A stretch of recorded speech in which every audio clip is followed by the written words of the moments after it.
Akashic, right? Akashic. Akashic. Yeah. At least that's the way I say it. I think that's the way it's pronounced. Akashic Records. Yeah. I don't think pulled it up on Wikipedia, but I'm not seeing a pronunciation. I'm pretty sure it's Akashic.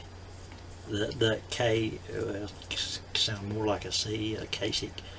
You might say Akashic. I've never heard it said that way myself, but I don't know what the proper pronunciation of it is.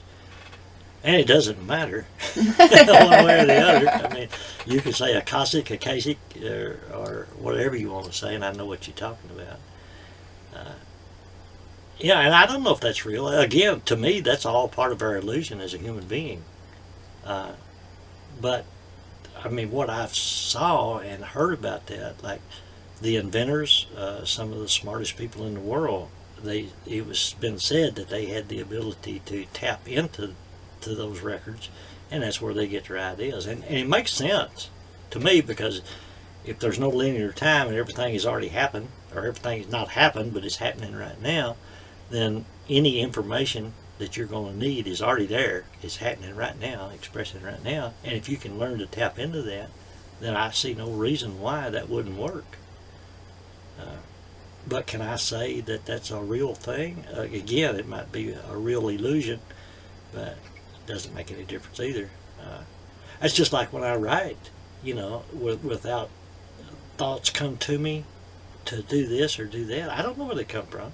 Is that coming from the Akashic Records? Maybe. I don't know.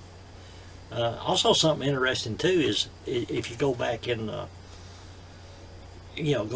look at the past, which there is no past, but if you go back and look at people like Edison and all those people, Ben Franklin and any other person that's been said to tap into that. Tesla. Tesla. Yeah, he's one of the most interesting individuals, and I don't know a whole lot about him other than what I've read, but yeah, that man was really something, and it's just mind-boggling. But wherever the thoughts come from, they're already there, they're happening now, so why couldn't you tune into that and pick it up? And I think to do that, if a person is going to do that, and I would say that's where I get my ideas from. I say that's where everybody gets their ideas from when it comes to making something or creating something. Maybe so, maybe not. Again, it don't make no difference. But to get to that point where you could tap into that, I think the first thing you have to do is get your ego self out of the way. That's why I don't try to write unless I'm inspired to write something. If an idea can come to me or you or anybody else, and that idea could well be coming from the Akashic Records, or it could be coming strictly from your ego self. That's the hardest thing in the world is making that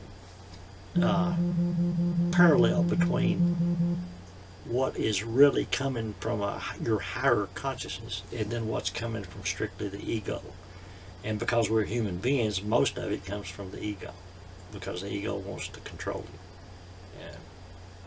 And that's the way I look at it. It says that the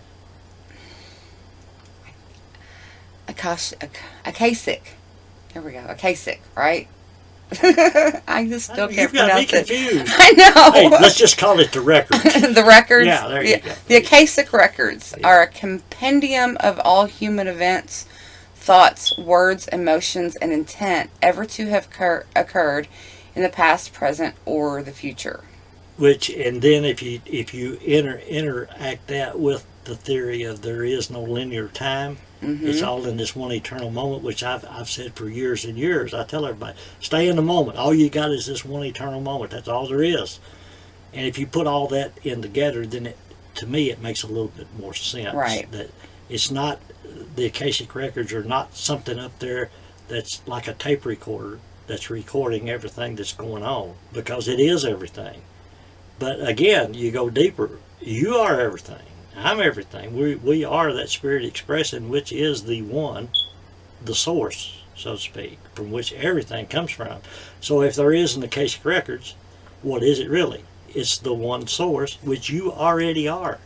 Right. And you can't be apart from that. But to learn to let that express through you is the tricky part, is getting the ego out of the way and learning to get your mind where you can let that just flow through you. And I think probably all your authors, songwriters, musicians, and all the creative people that do all the creative stuff that we enjoy, I think that's what they do, is they just get their ego out of the way and just let it flow through them.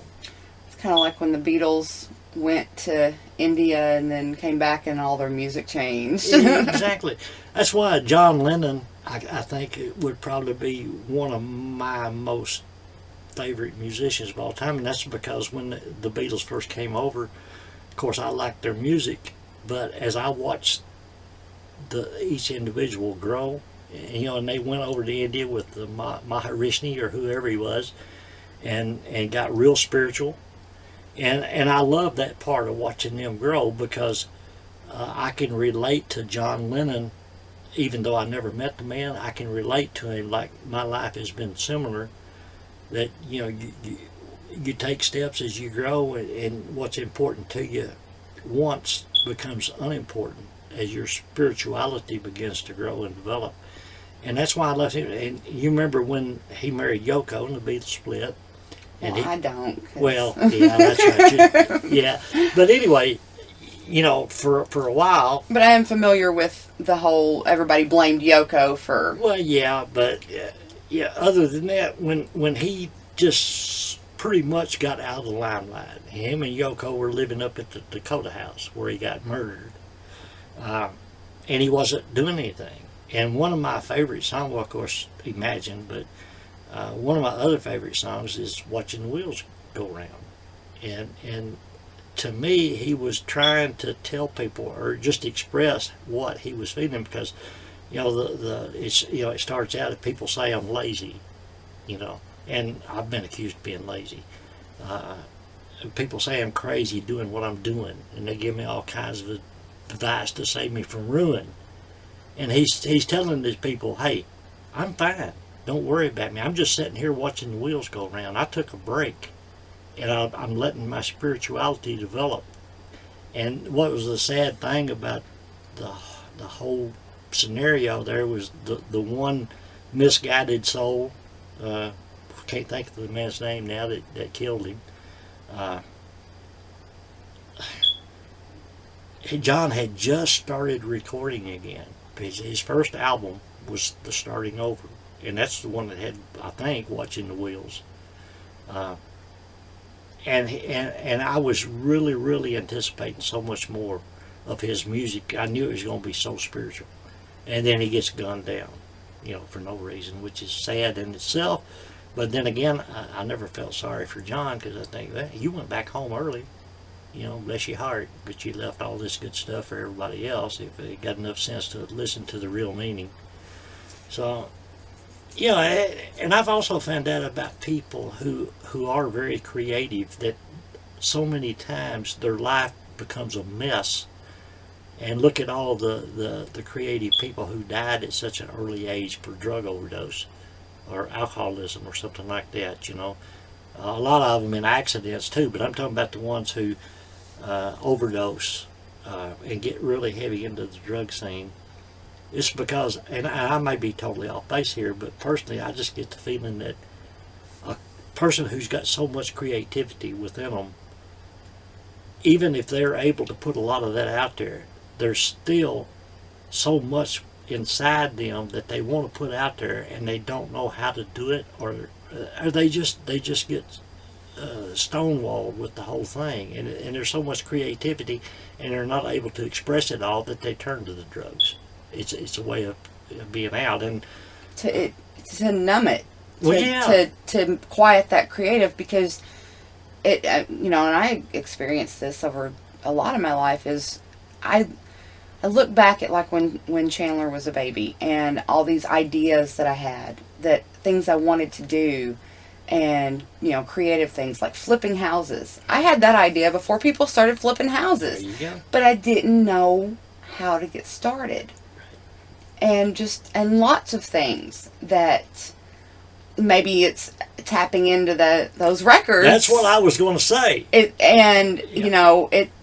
there, and Right. you just don't know how to do it. And an example is with Iomi and Araya, that like the bendy that Araya wanted for her birthday, and you couldn't find any bendy stuff anywhere. Well, now you can find bendy stuff.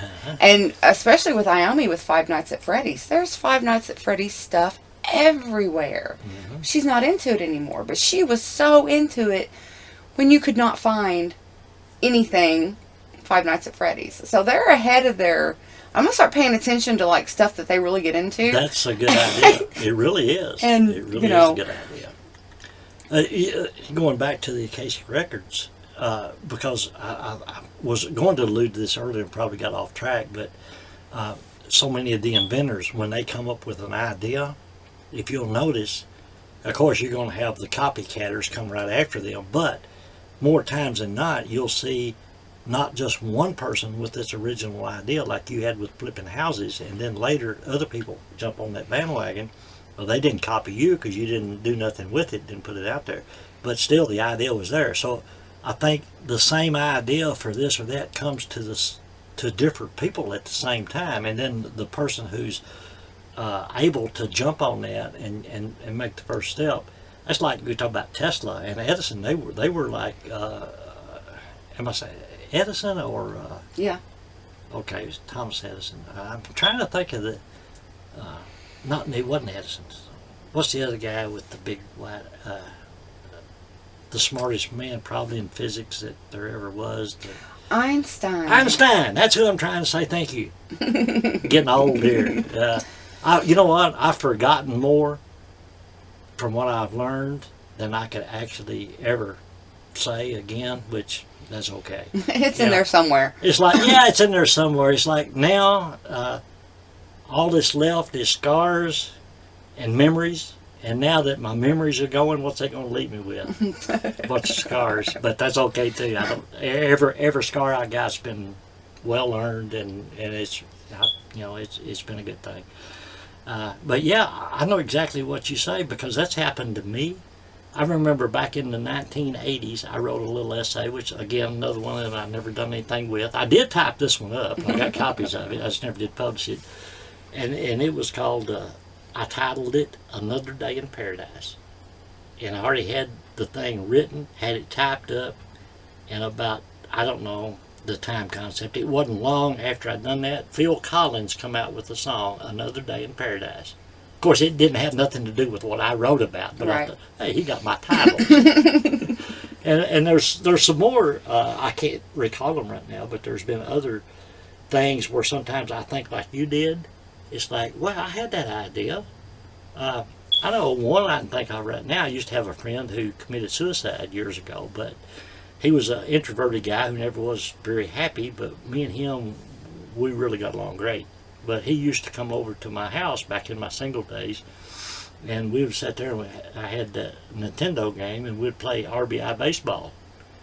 And we were sitting there talking one night, and this, like I say, this is back in the 80s now, so you didn't have all the games you got now. But he said, you know what, this game here, we could come up with an idea. They ought to have a game with this baseball where they'd have the old timers on there, where you could go back and play with people from the past, Babe Ruth. And then there was a couple more ideas. We got to just bouncing them off. Yeah, you know what, we could do this, we could do that. Of course, neither one of us ever done nothing about it. And now today, even the game I got at home with baseball, you can go to one fitting and you can set in teams from back in the 1950s. So there you go. You get the ideas, but if you don't do nothing with them, somebody else will get the same idea. So I think that's how the Akashic Records work. Would you have ever thought they'd made a movie out of the Tron video game? No. And speaking of that, I was flipping through the channels here not too long ago and I run across that and watched part of it again, Tron. And I got some of my fondest memories of that old Tron game. It kind of broke my heart when I had to toss it in the dumpster, but I let it sit out in the warehouse after I got married long enough that it just fried everything. Yeah. So, But yeah, some of my fondest memories, the old Tron machine, yeah. Yeah, some of my fondest memories too. I loved that thing. Yeah, yeah. Oh, see, you should have just gave it to me. Well, when we I got would married. have. I would have. Because I knew what was going to happen. It's going to sit out there in that shed out back and all the weather and stuff, even though it was indoors. I figured it. So when we got ready to move on another house, I cleaned the things out and I plugged it in, and yeah, it was, the panel was fried. It was all just a bunch of screwy looking things.